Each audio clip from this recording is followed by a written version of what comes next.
वो घोंसले में ही है। ये सब क्या हो गया कालू? हमारा बच्चा इस दुनिया में आने से पहले ही मर गया। मैंने आपसे कितनी बार कहा कि घोंसला मजबूत कर ले, लेकिन आपने मेरी एक न सुनी। हाँ, मैं मानती हूँ दूसरों की मदद करनी अच्छी बात है, लेकिन अपनी जिम्मेदारी को भूलना ये कोई अच्छी बात तो नहीं।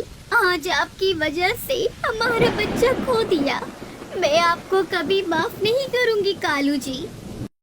रामपुर के जंगल में बारिश का मौसम करीब आ रहा था। कालू कौवा और टुनटुनी चिड़िया बहुत खुश थे क्योंकि इस बार उनके घोंसले में एक नन्हा मेहमान आने वाला था जिसका वो कई सालों से इंतजार कर रहे थे। उनका सपना जल्द ही पूरा होने वाला था। एक दिन टुनटुनी चिड़िया अपने पति कालू कौवे से कहती है, सुनिए कालू जी, आप नहीं जानते मैं कितनी खुश हूँ। हमारा बच्चा इस दुनिया में आने वाला है जिसका हम कितनी बेसब्री से इंतजार कर रहे थे।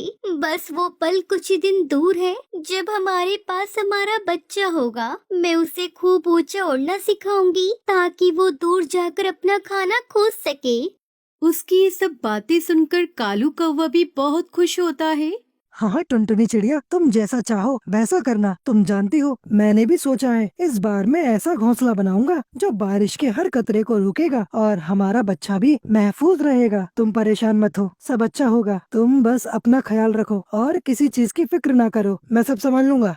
अपने पति कालू कौवे के मुंह से ये सब बातें सुनकर टुनटुनी चिड़िया बहुत खुश हो जाती है। हाँ कालू जी, तुम्हारी मेहनत और मोहब्बत पर मुझे हमेशा से फक्र था। मुझे यकीन है कि तुम सब ठीक कर लोगे और हमारे बच्चे का बहुत ख्याल रखोगे। ऐसे ही कुछ दिन बीत जाते हैं। कालू कौवा घोंसला बनाने में दिन रात मेहनत करता है। वो मजबूत लकड़ियों घास भी जमा कर लेता है। उसने घर का एक ढांचा तैयार कर लिया था। एक दिन घोंसला बनाते हुए वो देखता है कि एक परिंदा जख्मी हालत में पड़ा है। जब वो पास जाकर देखता है तो वो भूरा चिड़ा था जो कि कालू कौवे का बहुत पुराना दोस्त था। बेचारा किसी हादसे का शिकार हो गया था। कालू कौवा भूरे चिड़े की मदद के लिए दौड़ पड़ा। भूरे भूरे उठो, आंखें खोलो, तुम फिक्र न करो, मैं तुम्हारे लिए कुछ खाने का इंतजाम करता हूँ, तुम जल्दी ठीक हो जाओगे। ये कहकर कालू कौवा भूरे चिड़े को अपने घर ले आता है। अरे कालू जी, ये कौन है? आप किसे घर में ले आए हो? हम तो इसे जानते भी नहीं है। ये तो हमारे लिए बहुत अनजान है। इस तरह किसी अनजान पक्षी को घर लाना ठीक नहीं है, जबकि आप जानते भी हैं हमारे घर में अंडा है और आप इसकी हालत तो देखो। लगता है किसी ने इस पर हमला किया हो। अरे टुनटुनी, मेरी बात तो सुनो। ये कोई अनजान पक्षी नहीं है, बल्कि ये मेरा पुराना दोस्त भूरा चिड़ा है। लगता है इस पर किसी शिकारी चील ने हमला किया है। जरा तुम मुझे खाना दो, मैं इसे खिलाता हूँ। फिर कालू कौवा भूरे चिड़े को खिचड़ी देता है और फिर तोताराम वैद्य के पास दवा लेने के लिए चला जाता है।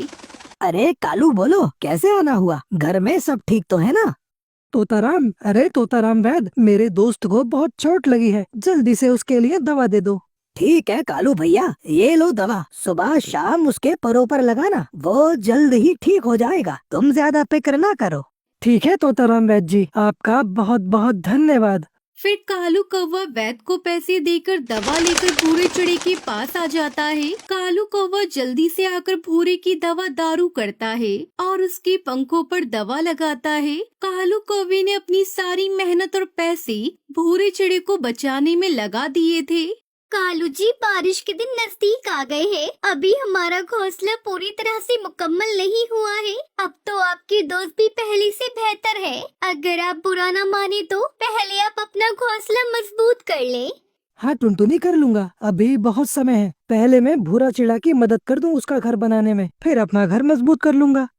लेकिन कालू कौवा उसकी बातों को नजरअंदाज कर देता है। वो दिन भर खुराक तलाश करता था और भूरे और टुनटुनी चिड़िया को खिलाता था, लेकिन इतनी मेहनत और कम समय की वजह से वो अपने घोंसले को मजबूत करने के लिए समय ही नहीं निकाल सका। एक दिन बारिश शुरू हो गई और टुनटुनी चिड़िया का समय भी करीब ही था। कालू कौवे ने भूरे चिड़े के लिए एक छोटा सा घोंसला बना दिया था, लेकिन वो अपने घोंसले को मजबूत ना कर सका। तेज बारिश और हवाओं ने घोंसले को तबाह कर दिया। कालू, अरे रही हूँ। कालू बचाओ बचाओ जल्दी से, नहीं तो मैं मर जाऊंगी।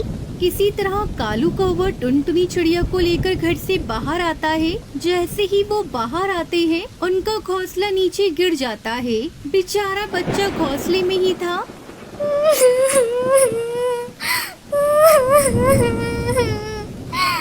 कालू हमारा बच्चा वो घोंसले में ही है। ये सब क्या हो गया कालू? हमारा बच्चा इस दुनिया में आने से पहले ही मर गया। मैंने आपसे कितनी बार कहा कि घोंसला मजबूत कर ले, लेकिन आपने मेरी एक न सुनी। हाँ मैं मानती हूँ दूसरों की मदद करनी अच्छी बात है, लेकिन अपनी जिम्मेदारी को भूलना ये कोई अच्छी बात तो नहीं।